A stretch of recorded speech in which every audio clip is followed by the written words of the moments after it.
महासागर न्यूज. नमस्कार. महासागरमध्ये मी स्वप्नील दुधारे आपलं स्वागत करतो.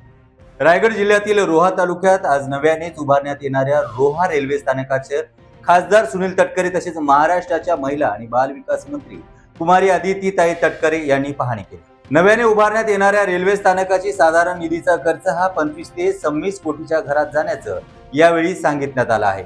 या दरम्यान नव्याने उभारण्यात येणाऱ्या स्थानकाची प्रतिकृती कशा प्रकारे असेल उदारात्मक चित्रातून ते दाखवण्यात आले. त्याचप्रमाणे हे काम लवकरात लवकर पूर्ण व्हावे याकरिता अधिकाऱ्यांना आदेश देण्यात आले आहेत. दौऱ्यादरम्यान मंत्री अदिती तटकरे आणि खासदार सुनील तटकरे यांच्याकडून नव्याने विकसित होणाऱ्या विकास कामाची एकंदरीत धावती पाहणी केलेली पाहायला मिळाली. त्यानंतर त्यांनी एकत्रितरित्या रायगडचे आराध्य दैवत तसेच रोह्याचे ग्रामदैवत श्री धावीर महाराज यांचं दर्शन घेतलं. यावेळी रोहा नगरीचे नगराध्यक्ष वनश्री शेळके, उपनगराध्यक्ष तसेच मुख्याधिकारी अजय कुमार येळके तसेच सभापती, नगरसेवक, कर्मचारी वृंद तसेच रोहेकर नागरिक मोठ्या प्रमाणात उपस्थित होते. पंतप्रधान नरेंद्र मोदी साहेबांच्या नेतृत्वाखाली देशभरातल्या 75 रेल्वे स्थानकाचं आधुनिकीकरण करण्याच्या प्रकल्पाला त्या ठिकाणी मान्यता देण्यात आलेली आहे. त्यामध्ये रोहाचा आणि पेणचा समावेश करावा अशी विनंती माननीय पंतप्रधान महोदयांना भेटून मी केली होती. रेल्वे मंत्री अश्विनीजी यांनाही भेटलो होतो.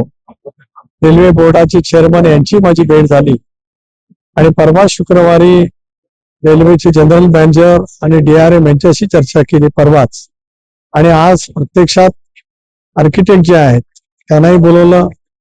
सेंट्रल रेल्वेचे वरिष्ठ चीफ इंजिनियर हेही या ठिकाणी होते. त्यांना आधुनिकीकरणाचा प्लॅन त्या ठिकाणी दिला. जवळपास 25 कोटी रुपये खर्च करून या रेल्वे स्टेशनचा चेहरा मोहरा पूर्णपणे बदलला जाईल. या संदर्भामध्ये मान्यता केंद्रीय रेल्वे मंत्रालयाने देण्याचं नक्की केलेलं आहे. GM यांनी मला आश्वस्त केलंय की हे सगळं प्रपोजल आल्याच्या नंतर 15-20 दिवसामध्ये त्याला मान्यता देऊन निविदा काढण्याची प्रक्रिया सुद्धा होईल. इथूनच ते पेण जिथे आज जगवारामध्ये आपलं आराध्य दैवत असलेल्या गणरायाच्या मूर्ती सुद्धा जगवारामध्ये जातात, त्या पेण रेल्वे स्थानकाचं सुद्धा अशाच पद्धतीने अतिशय उत्तम पद्धतीने नूतनीकरण करण्याच्या कामाला सुद्धा तत्वता मान्यता देण्यात आलेली आहे. तिथे सुद्धा आता संबंधित आर्किटेक्ट, सेंट्रल रेल्वेचे इंजिनियर, इथल्या पेणच्या नगराध्यक्ष, उपनगराध्यक्ष हे आता पेणला भेट देतील आणि पेणचाही प्रस्ताव येत्या 8-10 दिवसामध्ये आला. ही दोन्ही आधुनिक स्थानक जी आज सेंट्रल रेल्वेच्या पनवेलच्या नंतरची महत्वाची आहेत. आणि रोहा हे सेंट्रल रेल्वेचं शेवटचं स्थानक आणि इथून कोकण रेल्वेची हात सुरू होते कोलाड पासून, म्हणजे इथून पुढे लगेच कोकण रेल्वे लागते.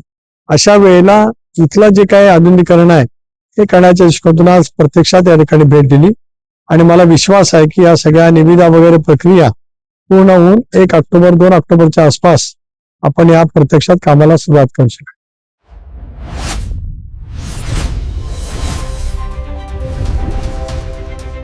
महासागर न्यूज.